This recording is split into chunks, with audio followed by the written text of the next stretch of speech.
ನಮಸ್ಕಾರ. ನಾನು ಸಿಗ್ಲಿ ಬಶ್ಯಾ, ಗದಗ ಜಿಲ್ಲಾ ಲಕ್ಷ್ಮೇಶ್ವರ ತಾಲೂಕು ಶಿಕ್ಷಣ ಗ್ರಾಮದ ಸಿಗ್ಲಿ ಬಶ್ಯಾ. ನಾನು ಸಿಗ್ಲಿ ಬಶ್ಯಾ ಒಂದು ಇಡೀ ನನ್ನ ಭಾರತ ದೇಶದ 140 ಕೋಟಿ ಪ್ರಜೆಗಳಲ್ಲಿ ಸಿಗ್ಲಿ ಬಶ್ಯನ ಬೇಡಿಕೆ ಏನಪ್ಪ ಅಂದ್ರೆ,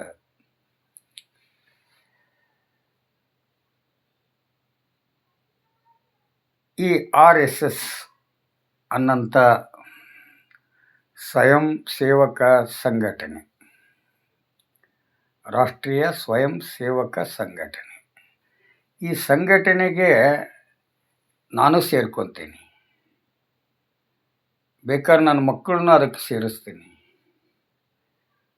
ಆದರೆ ನಂದೊಂದು ಕಂಡೀಷನ್,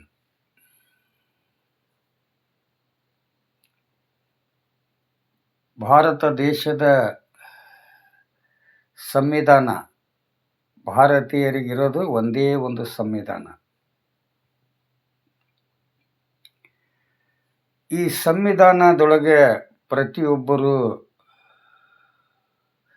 ತಂದೆ ತಾಯಿ ಪ್ರೀತಿ ಕಾಣಬೇಕು, ಶಿಕ್ಷಣ ಕೊಟ್ಟ ಗುರುಗಳ ಮೂರ್ತಿ ಕಟ್ಟಬೇಕು, ಸಂವಿಧಾನ ಪಾಲಿಸ್ಬೇಕು. ಏನಾಳು ಮಗುವಿದ್ದಾಗ ಕರುವಾಗಿ ತಾಯಿ ಮಡಿಲಲ್ಲಿ ಬೆಳೆದು ತಾಯಿ ತೋರಿಸಿದಂಥ ಇತಿಹಾಸನ ನಾವು ಕಂಡುಹಿಡಿತೀವಿ. ಅದನ್ನು ಉಸಿರಿರೋವರೆಗೂ ಅರಿವು ಇಟ್ಕೊಂಡು ನಡಿತೀವಿ. ಅದೇ 6 ವರ್ಷ 7 ವರ್ಷದಿಂದ ಮೇಜರ್ ಆಗೋ ತನಕನೂ ನಾವು ಶಿಕ್ಷಕರ ಮಕ್ಕಳಾಗ್ತೀವಿ. ಅವ್ರು ಕೊಟ್ಟಂಥ ಶಿಕ್ಷಣದೊಳಗೆ ನಾವು ಒಬ್ಬೊಬ್ಬರು ಒಂದೊಂದು ಇತಿಹಾಸ ಹುಡುಕಿಕೊಂಡು ಇತಿಹಾಸನ ದೇಶಕ್ಕೆ ಬಿಟ್ಟು ಹೋಗ್ತೀವಿ. ಅವ್ರ ಮೂರ್ತಿನೂ ಕಟ್ಟಬೇಕು ನಾವೆಲ್ಲ, ಗುರುಗಳ ಮೂರ್ತಿ. ಆಮೇಲೆಗೆ ಮೇಜರ್ ಆಗಿಂದಾಗ ನಾವು ಸಂವಿಧಾನದೊಳಗೆ ಬೀಳ್ತೀವಿ.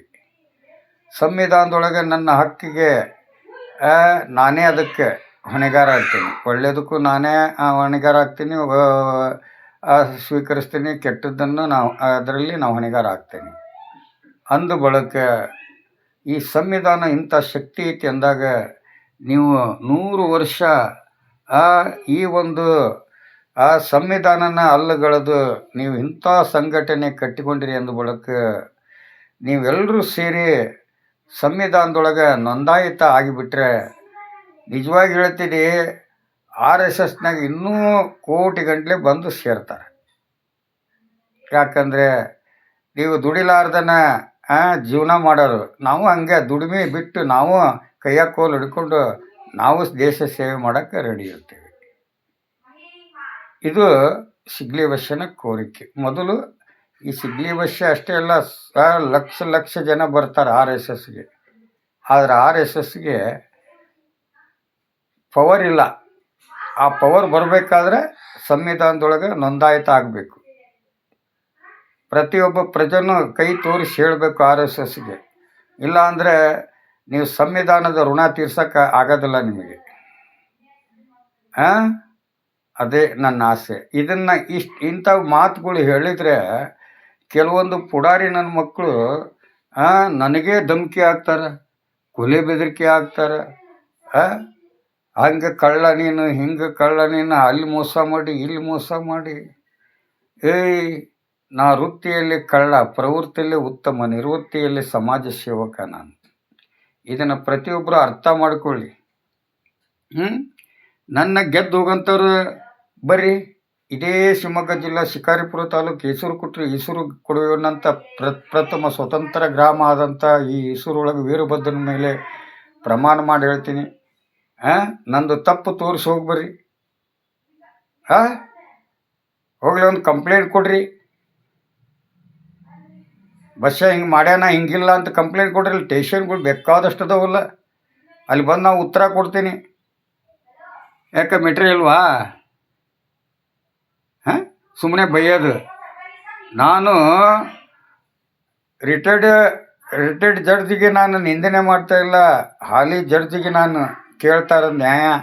ರಿಟೈರ್ಡ್ ಜಡ್ಜ್ ಹತ್ರ ಹೋಗಿ ನ್ಯಾಯ ಕೇಳಿದ್ರೆ ನನ್ನ ಕಡೆಯಿಂದ ಪವರ್ ಇಲ್ಪ. ಹಾಲಿ ಜಡ್ಜ್ ಹಾಲಿ PM ಅದಾರ, ಅವ್ರ ಹತ್ರ ಹೋಗಿ ಕೇಳೋ ಅಂತಾರೆ. ಹಂಗೆ ನಾನು ನರೇಂದ್ರ ಮೋದಿಗೆ ಪ್ರಶ್ನೆ ಹಾಕ್ತೀನಿ, ನಮ್ಮ ದೇಶಕ್ಕೆ ಹಕ್ಕಿ ಧಕ್ಕೆ ಆದ್ರೆ ಅವ್ರನ್ನ ಪ್ರಶ್ನೆ ಮಾಡಬೇಕು. ಅವ್ರನ್ನ ಯಾಕೆ ಪ್ರಶ್ನೆ ಮಾಡ್ತಿದ್ದಿ, ಇವ್ರನ್ನ ಯಾಕೆ ಪ್ರಶ್ನೆ ಮಾಡ್ತಿದ್ದಿ? ನನ್ನ ಹೋರಾಟ ಇದೆ, ನನ್ನ ಹಕ್ಕಿದೆ, ನನ್ನ ಹಕ್ಕಿದೆ. ನೀವು ಮಾತಾಡ್ರಿ, ವಿಡಿಯೋ ಮಾಡಿ ಬಿಡ್ರಿ, ಸಿಗ್ಲಿ ಬಸ್ಸೆ ಹಂಗೆ ಹಿಂಗೆ ಅಂತಂದು ಬಿಡ್ರಲ್ಲ, ಜನ ನೋಡಲಿ. ನನಗೆ ಕಾನೂನು ಭಯ ಹುಡ್ಸಕ್ಕೆ ಹೋಗಬೇಡಿ. ನಾನು ಅದ್ರಾಗ ಈ ಮುಳುಗಿ ಎದ್ದು ಬಂದವ. ನಾನು ಏನೇಳ ಕಾನೂನು ಭಯ ಪಡ್ಸಕ್ಕೆ ಹೋಗಬೇಡಿ. ನಿಮ್ಮ ಕೈಲೇನ ಏನಾಗುತ್ತೆ ಹೇಳಿ. ಈಗ 2 ಸಲ ಬಂದು ಸಿಗ್ಲಿ ಮನೆ ಒಳಗಡೆ ಬಂದು ಕಳ್ಳರ ಥರ ಬಂದು ಹೊಡೆದು ಓಡೋದ್ರಿ. ಯಾಕೆ? ಅದೇ ಸಿಗ್ಲಿ ಗ್ರಾಮಕ್ಕೆ ಬಂದು ಪಂಚಾಯತಿ ಇರ್ತೈತಿ, ಸಾರ್ವಜನಿಕರು ಇರ್ತಾರೆ, ಅವ್ರ ಮುಂದೆ ನಿಲ್ಲಿಸಿ ಇವನು ಇಂಥ ತಪ್ಪು ಮಾಡ್ಯಾನಂತ ಪ್ರಶ್ನೆ ಮಾಡಿ ನೀವು ಅಷ್ಟೇ ಅಲ್ಲ, ನಮ್ಮ 3 ಜನ ನನಗೂ ನಾ ತಪ್ಪು ಮಾಡಿದ್ರು ಹೊಡಿಲಿ. ಈ ಸಿಗ್ಲಿ ಬಸ್ಸಿನ ಮೇಲೆ ಬರೀ ಸೊರಬ ಪೊಲೀಸ್ ಸ್ಟೇಷನ್ನಿಂದ ಒಂದು ಕಂಪ್ಲೇಂಟ್ ಬಂದಿತ್ತು. FIR ಕೋರ್ಟ್ನಾಗ ಐತಿ. ಆರೋಪಿ ನಾಪತ್ತೆ ಅಂತ ತೋರಿಸಿದ್ದಾರೆ. ಆದ್ರೆ ಆರೋಪಿ ಸಿಗ್ಲಾಗ ಅದಾನಂತಂದು ನನ್ನ ಅರೆಸ್ಟ್ ಮಾಡೋಕ್ಕೆ ಸಿಗ್ಲಿ ಗ್ರಾಮಕ್ಕೆ ಬಂದರೆ ನಮ್ಮ ಸಿಗ್ಲಿ ಗ್ರಾಮ ಬಿಟ್ಟು ಕೊಡಲಿಲ್ಲ ಅವರು.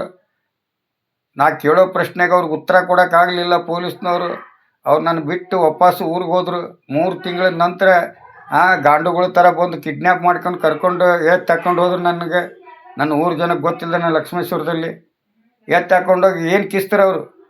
2 ಕೇಸ್ ಹಾಕಿದ್ರು. ಆ 2 ಕೇಸ್ನಲ್ಲಿ ನನಗೆ 1 ದಿನ ಶಿಕ್ಷೆ ಆಗಿದ್ರೆ ಇಡೀ ಊರು ಜನಕ್ಕೆ ನನ್ನ ಸಿಗ್ಲಿ ಗ್ರಾಮಕ್ಕೆ ಅವಮಾನ ಹಾಕಿತ್ತು. ನಾನು ಆ 2 ಕೇಸ್ನಲ್ಲಿ ನಾನು ನಿರುಪರಾಧಿಯಾಗಿ ಹೊರಗೆ ಬಂದು ನನ್ನ ಊರಾಗ ನಾನು ಆಜ್ಞೆ ಮಾಡಿದೆ, ಇನ್ನು ಮುಂದೆ ಯಾರಾದರೂ ಸಿಗ್ಲಿ ಬಸ್ಸನ್ನು ಅರೆಸ್ಟ್ ಮಾಡ್ತೇನೆ ಅಂತ ಇಲ್ಲಿ ಬಂದರೆ ಅವ್ರು ಕಟ್ಟಿ ಹಾಕ್ರಿ ಅಂತ ಹೇಳೋದಂಥ ಬಸ್ಸೇ ಇದೆ ನಾನು. ಯಾಕೆ ಹೇಳ? ಊರೈತಿ, ಪಂಚಾಯತಿ ಐತಿ, ಇದನ್ನು ಮೀರಿ ಕಿಡ್ನ್ಯಾಪ್ ಮಾಡಿ ಯಾರು ಆಸ್ತಿಗೆ ದುಡ್ಡಿಗೋಸ್ಕರ ಕಿಡ್ನ್ಯಾಪ್ ಮಾಡ್ಕೊಂಡು ಹೋಗ್ತಾರೆ. ಈ ಪೊಲೀಸರು ಯಾಕೆ ನಾನು ಕಿಡ್ನ್ಯಾಪ್ ಮಾಡ್ಕೊಂಡು ಹೋಗ್ಬೇಕು? ಹೌದಾ? ನಂಗೆ ಕಾನೂನು ಐತಿ, FIR ಕೋರ್ಟ್ನಾಗ ಈಗೈತಿ ಬಸ್ಸೇ ನಿಂದು. ಇಲ್ಲೇ ನೀ ಆರೋಪಿ ಅದಿದಿ, ಈಗ ನೀನು ಸಿಕ್ಕಿದಿ, ನಾವು ತೊಗೊಂಡೋಗಿ ಹಾಜರುಪಡಿಸ್ತೀವಿ ಅಂತಂದು ನೀವು ಯಾಕೆ ಕರ್ಕೊಂಡು ಹೋಗ್ಬಾರ್ದಾಗಿತ್ತು? ಯಾಕೆ ಬಿಟ್ಟು ಹೋದ್ರಿ? ಅದಕ್ಕೆ ಈ ಸಿಗ್ಲಿ ಬಸ್ಸ ಹೇಳ್ತಾ ಇರೋದು ಒಂದು ಜಾತಿಗಲ್ಲ, ಒಂದು ಧರ್ಮಕ್ಕಲ್ಲ, ಒಬ್ಬ ವ್ಯಕ್ತಿಗಲ್ಲ. ಒಂದು ಮಾತು ಹೇಳ್ತೀನಿ ಕೇಳ್ರಿ. ಇಡೀ ಕರ್ನಾಟಕದಾಗ ಪ್ರತಿಯೊಂದು ಗ್ರಾಮದಾಗ 5 ನಿಮಿಷದ ಚಟ, 5 ನಿಮಿಷದ ಹಠ, 5 ನಿಮಿಷದ ಸಿಟ್ಟಿಗೆ ತಪ್ಪು ಮಾಡಿ, ಕೊಲೆ ಮಾಡಿ, ಅತ್ಯಾಚಾರ ಮಾಡಿ, ಡಕಾತಿ ಮಾಡಿ ಬಂದಂಥ ಅಪರಾಧಿಗಳು ಜೈಲಿನಲ್ಲಿ ನನ್ನ ಜೊತೆಲಿನ ಸುಮಾರು ವರ್ಷಗಳಿಂದ ಕಾಲ ಕಳ್ಕೊಂಬಂದಂಥವ್ರು, ಅವರು ಹೆಂಡ್ರು ಮಕ್ಕಳು ಬೀದಿಗೆ ಬಿದ್ದಾರ. ಅವ್ರಿಗೆ ಯಾವುದು ಕಾನೂನಿಂದ ಸವಲತ್ತುಗಳು ಇಲ್ಲಿವರೆಗೂ ಒದಗಿಸ್ಕೊಟ್ಟಿಲ್ಲ. ಅಪರಾಧಿನ ಮಾತ್ರ ಜೈಲಿನಾಗ ಇಟ್ಟಿದ್ದಾರೆ. ಇವರು 14 ವರ್ಷ ತೀರಿಸಿದ್ರು ಇವ್ರನ್ನ ಬಿಡುಗಡೆ ಮಾಡ್ತಾ ಇಲ್ಲ ಅಂತಂದು ಪ್ರತಿಯೊಂದು ಜಾತಿಯಲ್ಲಿ ತಪ್ಪು ಮಾಡಿ ಬಂದಂಥವ್ರು ಜೈಲಿನಲ್ಲಿ, ಪ್ರತಿಯೊಬ್ಬರು ಧರ್ಮದವರು ಬಂದು ಜೈಲಿನಾಗಿದ್ದಾಗ ಅವರು ಪರ ಈ ಸಿಗ್ಲಿ ಬಸ್ಸ ಒಬ್ಬನೇ ಅಲ್ಲ, ನನ್ನ ಹೆಂಡತಿ 5 ಮಕ್ಕಳು ಕರ್ಕೊಂಡು ಧಾರವಾಡ ಜೈಲಿಂದ ಬೆಂಗಳೂರು ರಾಜಧಾನಿವರೆಗೂ ಹೋಗಿ ಪಾದಯಾತ್ರೆ ಮಾಡಿ, ಧ್ವಜ ಹಿಡ್ಕೊಂಡು ಪಾದಯಾತ್ರೆ ಮಾಡಿದೆ ನಾನು ಹೈವೇ ರೋಡ್ನಾಗ. ಎಲ್ಲ ಕೈದಿಗಳನ್ನ ಬಿಡುಗಡೆ ಮಾಡಬೇಕು. ಎಲ್ಲ ಅಲ್ಲ, ಸನ್ನಡತೆ ಆಧಾರದ ಮೇಲೆ ಬಂದಂಥ ಕೈದಿಗಳನ್ನ ಬಿಡುಗಡೆ ಮಾಡಿಕೊಡ್ಬೇಕು ಅಂತಂದು ಪಾದಯಾತ್ರೆ ಮಾಡಿದೆ. 2013 2015 ಕೈದಿಗಳನ್ನ ಬಿಡುಗಡೆ ಮಾಡ್ತಾ ಬಂದರು. 10 ವರ್ಷ ಬಿಡುಗಡೆನ ಮಾಡಿದ್ದಿಲ್ಲ ಕೈದಿಗಳನ್ನ. ಯಾಕೆ ಮಾಡಿದ್ದಿಲ್ಲ ಅಂದರೆ ರಾಜಕಾರಣಿಗಳು ತಪ್ಪು ಮಾಡಿದರು. ವಿ ಸೋಮಣ್ಣ 14 ವರ್ಷಕ್ಕೆ ಕೈದಿಗಳು ಬಿಡುಗಡೆ ಆಗಬೇಕಾದಂಥವ್ರನ್ನ ಬರೀ ಕೇವಲ 12 ವರ್ಷಕ್ಕೆ ಬಿಡುಗಡೆ ಮಾಡಿಬಿಟ್ರೆ ಅವ್ರು ಏಕಕಾಲದಲ್ಲಿ. ಇದನ್ನು ನೋಡಿ ಧರ್ಮ್ ಸಿಂಗ್ ಕಾಂಗ್ರೆಸ್ನವನ, ಅವ 12 ವರ್ಷಕ್ಕೆ ಬಿಟ್ಟಾನ, ನಾ 10 ವರ್ಷಕ್ಕೆ ಬಿಡ್ತೇನೆ ಅಂತಂದು ಇವನು ತಪ್ಪು ಮಾಡಿಬಿಟ್ಟ ಧರ್ಮ್ ಸಿಂಗ್ ಕಾಂಗ್ರೆಸ್.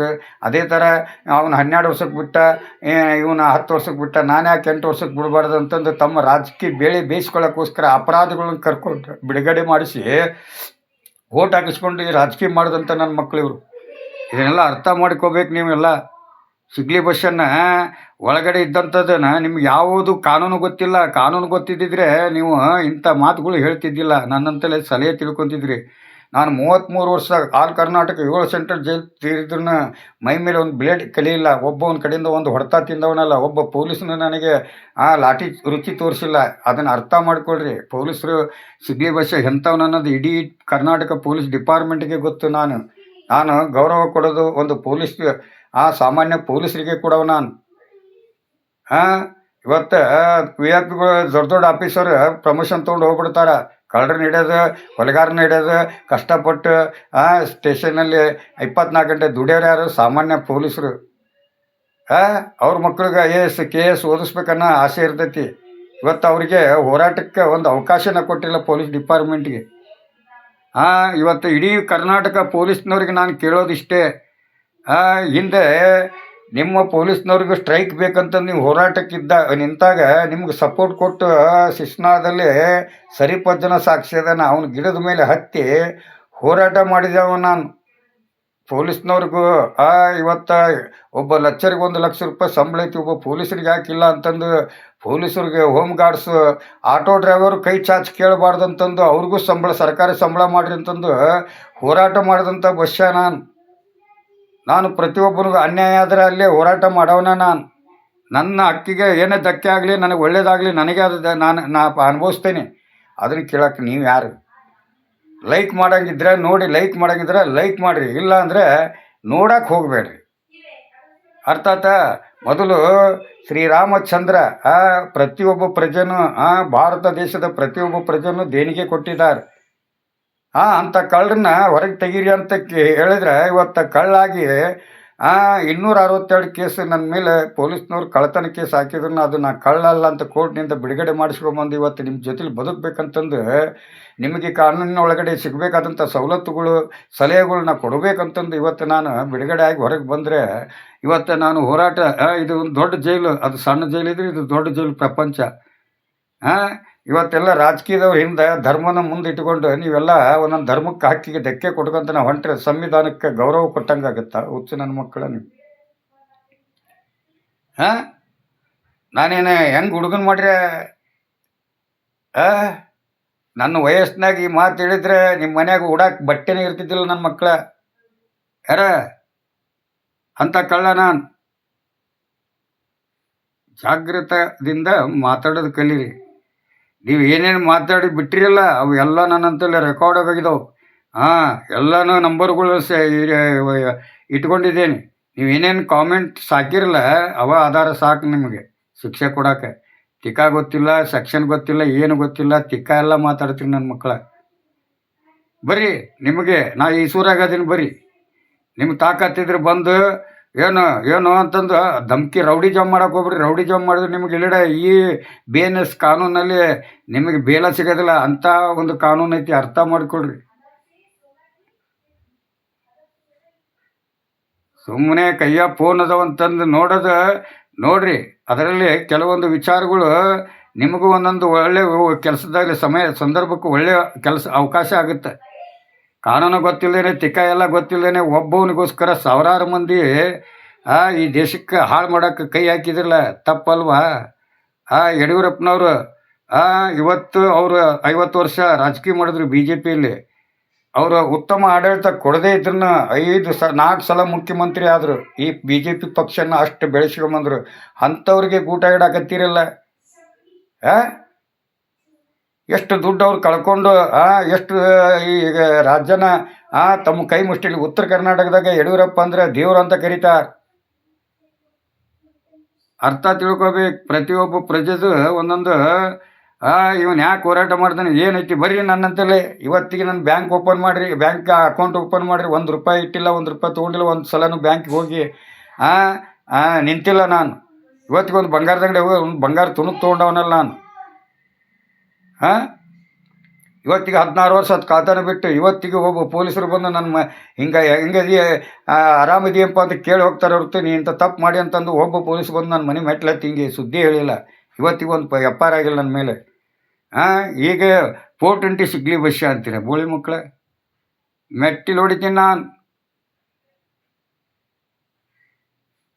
ಹುಷಾರು.